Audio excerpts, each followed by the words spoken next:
Hello, welcome back to another YouTube video. Today I'm doing a 25.18 ADC Tierlist. So if you're content, like, subscribe, and let's get into it. There are a couple of changes this patch. We most notably saw a nerf towards Yunara.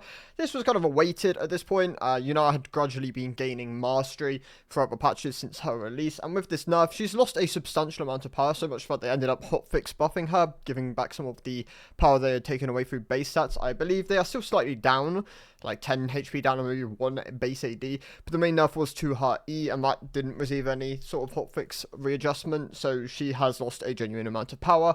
I have moved her quite aggressively far down the list. I do think that the pick is probably a case of, if you have the mastery, then she'll still be a pick you continue to opt into sometimes. If you don't, it's probably not worth learning her at the moment, but I do think in following patches we might see her get buffed. Not 25.19 and probably not 25.20 because they are the world's patches, but in 25.21 it would be something to maybe look for. The other two changes this patch were a buff towards Ashe and a buff towards Hui.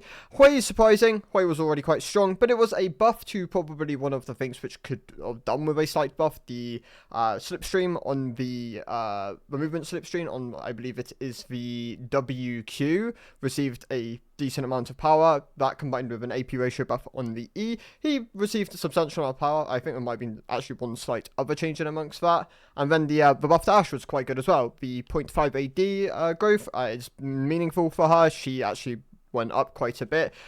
So yeah, let's get into it. The DD tier is going to consist of two champions. I am bumping Yunara all the way down. She lost a substantial amount of power. I think when the going into next patch, I'll probably look at how the numbers are and then readjust her placement. But right now, she does look to be substantially weaker. Kalista obviously is the other champion here. She's been here for quite a while now. I don't know what their plan is long term with Kalista. Like, there have been like people genuinely trying the AP builds, and I wonder if at some point they're just like, you know what, we're fine with also just supporting AP Kalista as a variant of the champion. The pick is still going to see pro play. Maybe not quite as much, but still like some.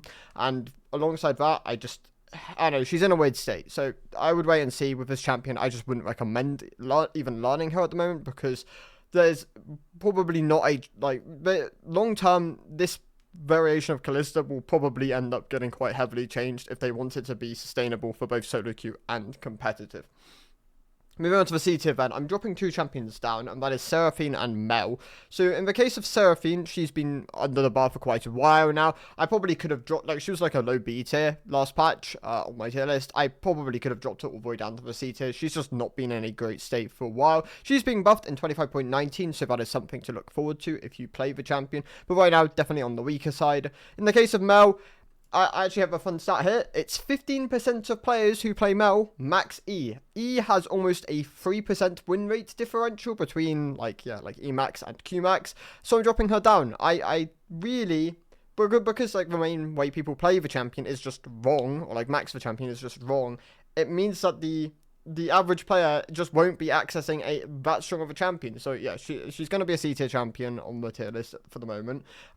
She's getting buffed next patch, 25.19. She's getting a sizable buff to her passive, in fact. So definitely could see her being bumped back up to the B tier. But like, if you're comfortable with the champion, you understand to Emax, she's like an S tier. Well, I mean, she'll be an S tier option next patch. Right now, she's like an A tier option. Like, she's good pick, but people play the champion in like max the champion incorrectly, which siphons a lot of power out of it. The other picks in the C tier remain, they are the likes of Ezreal, who's been in a pretty bad spot for a while now. I don't really recommend playing Ezreal. His damage is just a bit too low for what he is as a pick. There have been like Voltaic Cyclosword builds kind of pop up. Dragdar's kind of been pushing for that one, and it has its spots. Like, it can be quite good in the right situations, but not enough to really elevate the champion to a higher level. I just think he's a bit on the weaker side at the moment. Draven is also, I mean, it's quite funny to see that like some of the champions which I do have towards the low end of the tier list at the moment are being buffed in the following patch. The Caitlyn and the Draven are both being buffed. Caitlyn is getting a 2 AD buff, which will be enough to probably take over the entire competitive meta. That's like traditionally how you see like the Caitlyn buffs go. On a more serious note, it's not a huge amount. It will do some like shifting, and I'll probably bump her back up to the B tier, but she could have probably done with a bit more to really find her footing in solo queue again. I think Caitlyn in her current state, you either need to do really well at the kind of lane bullying, harassing with your range playstyle, and like also be really good at like piloting at late game, like getting the combos down, making sure you're outputting as much damage as possible.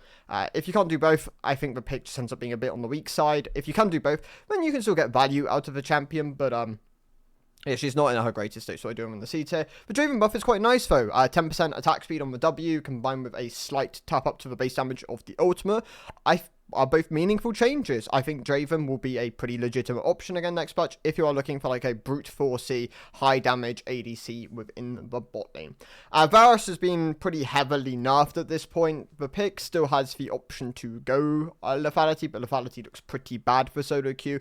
On hit, Varus is I think slightly better if you build like there's like different builds floating around, like you've got your Bork variants, your Ginsu's variants, your Hexplate variants. I think if you're whichever build you find comfortable going and like performing on is going to usually do quite well in this scenario. But Varus as a champion right now is just a bit on the weak side. He's been quite heavily nerfed because of his competitive like presence, and they kind of wanted to nerf that down going into Worlds. And then Xayah, I run the C tier.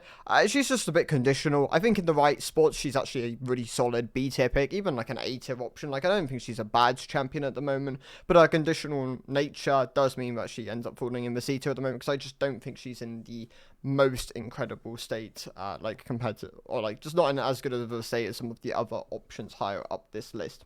Moving on to the B tier then. So Samira sits within the B tier. Buff she received not too long ago really helped her as a champion. I think she's been in a pretty solid spot since. I tend to just recommend her over Draven at the moment, but I think with Draven getting buffed next patch, the champions will be once again pretty comparable to each other, and it's just about which one you find more confident and which one you feel like you can take over the game more consistently with. Corki has been in a really good state for a while.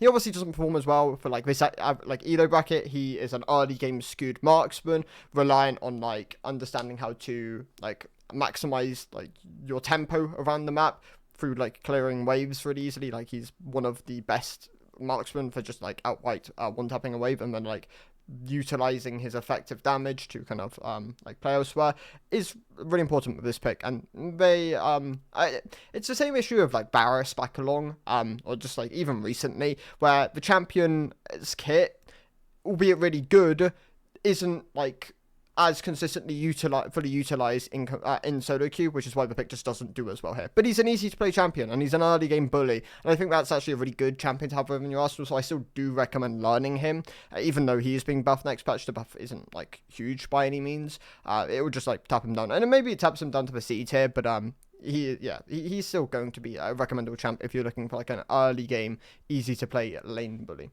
Some of your mages within the B tier include the likes of Lux and Veigar. Lux has been an alright bot laner for a while, has just really good burst potential, does usually require some level of setup from the support role, and does have some pretty bad pairings, but if paired with the right thing, if ahead of the curve, or just even like on the curve, you can do quite a bit within the game. Your wave clear is obviously incredible, having really easy access to just one-shotting the wave with pretty limited amounts of like with the enemies having limited tools to kind of deal with that. It does make it like valuable within that aspect. Veigar is fine, obviously. I mean, this is the elo bracket he does best in. Like, I don't really recommend him, whereas like I still recommend Corki, even though I have him in the B tier. I don't really recommend Veigar. I think there are just better mages in the bot lane these days, and Veigar's obviously like received nerfs to kind of hurt his bot lane performance. That combined with the fact I just don't think he's in his greatest state, so I do him in the B tier at the moment. The other champion within the B tier is Aphelios. I think if you can pilot him well, he's an incredible pick. Like Corki, I recommend learning him if you can. But he traditionally ends up being like an OTP heavy champion. So if you're not willing to put time into him, that's fine. Like I don't think he's mandatory by any means, but he can be really rewarding if you want to sink that time into him. But I'd never really recommend him for like a beginner champion, but if you're like comfortable with the role, comfortable with the archetype and how to carry games, then he is a pick which you should eventually probably learn, because he has like really good tools to kind of take over games. Moving on to the A tier then, I'm going to lead off with Yasuo. I think if you compare him with the right supports, he can be quite valuable. He does counter a lot of the marksman champ. Like Windwall is inherently a ranged counter, which just make him a pretty innately good bot laner. That combined with his heavy mobility, the fact that he's pretty solid at the moment, I think he's a deserving A tier champion. Swim, have him in the A tier. He traditionally comes out as like an AP option into low damage archetypes and archetypes which aren't particularly heavy range. I think that's where he really shines as a champion, and I have him as like an A tier opt-in option.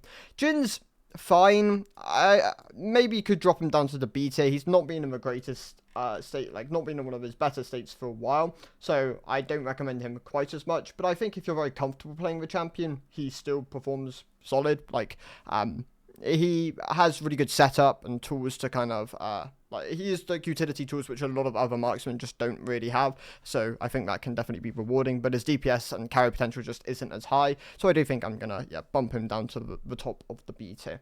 Lucian, sell him in the A tier. I think if you're very comfortable piloting the pick, he's great. He does have a barrier to entry. I don't think you could just like pick Lucian up and expect to perform on him. You need to understand how to utilize a slightly shorter range but more mobile marksman who is built more around his cooldowns than his just like auto attacks, albeit his auto attacks can be quite strong if paired with like picks which like his passive like benefits from.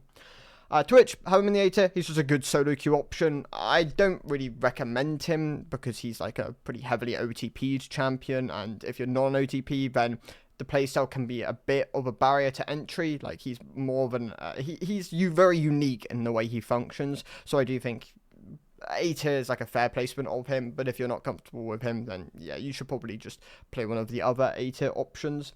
Ziggs, I think, is just a good AP bot laner. I think he's like towards the top of the tier list. Really good wave clear, really good damage. The buffs he received not too long ago really helped him, kind of pushed him back up to being a relevant bot laner again. And yeah, I think he's a solid A tier option. Zeri has been good for a while now, albeit Yumi's not that great. She's not like bound to Yumi these days, and I think if you just generally want to play Zeri and you're comfortable with the champion, she's a pretty good option, so I do have her within the A tier. The other A tier options include Kai'Sa, who I'm really tempted to push Kai'Sa up to the S tier. She's been in a pretty solid spot for a while now, especially with those Kraken buffs not too long ago. Really helped her, kind of solidified it as being her best first item option over Static Shiv. And yeah, I think she's towards the top of the A tier. I might push her into the S tier at some point, but right now, yeah, I think I'll leave her here. Tristana, still towards the top of the A tier. I still think she's a really good option if you are looking for an ADC which can get an immense amount of range later on into the game, has great burst potential, a bit of mobility. I think she's a pretty good option within that space. Nyla, I'm dropping down to the top of the A tier. I think this is like one of the first times I've actually dropped Nyla out of the S tier. She received changes not too long ago, which definitely had an impact. I still left her in the S tier because I do think if you're comfortable with the champion and you pair her with the right things, she can still be really good. But she's a bit more unique, and she is obviously pretty niche as a champion, combined with the fact that you do traditionally want certain pairings to like really amplify the pick. I think she's probably a bit more suited for the A tier at the moment. That being said, I have bumped some champions up. Both Ashe and Senna are being bumped up to the S tier. So Ashe's buffs this patch were really nice. Once again, makes her a recommendable champion. I really like being able to recommend Ashe because the pick provides utility, has a pretty low barrier to entry, has a great tool on her E to like provide vision for your team. Her ultimate is a very powerful setup tool. I think she's in a really good state, and I definitely recommend the champion now. That alongside Senna. Senna got buffed in the previous patch. The attack speed growth went up, the heal went up on the Q, and that was enough. Like Senna, I think, has once again found her footing as a pretty solid utility ADC. Both these are going to be like more of your utility like built marksman.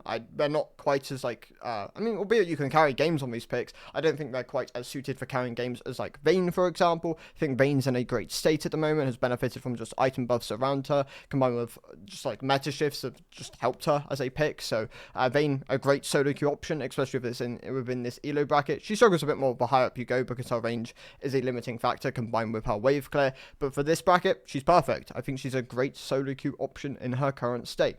The other two are actually, the other three picks within the S tier are Jinx, who I'm bumping down from the S plus to the S tier because I have Hwei moving up. I still think she's a great option though, and she's being buffed in the next patch, which is crazy to think about because Jinx is already a pretty good solo queue option, if not one of the best solo queue options you can go to, so that is definitely something to be aware of. The case of Smolder, he's in this state where if you can get your stacks, you can get to like your mid game, he feels pretty inevitable. He feels like a champion which can really take over the game, do a lot of splash AoE damage, and like having the execute is also really nice on him.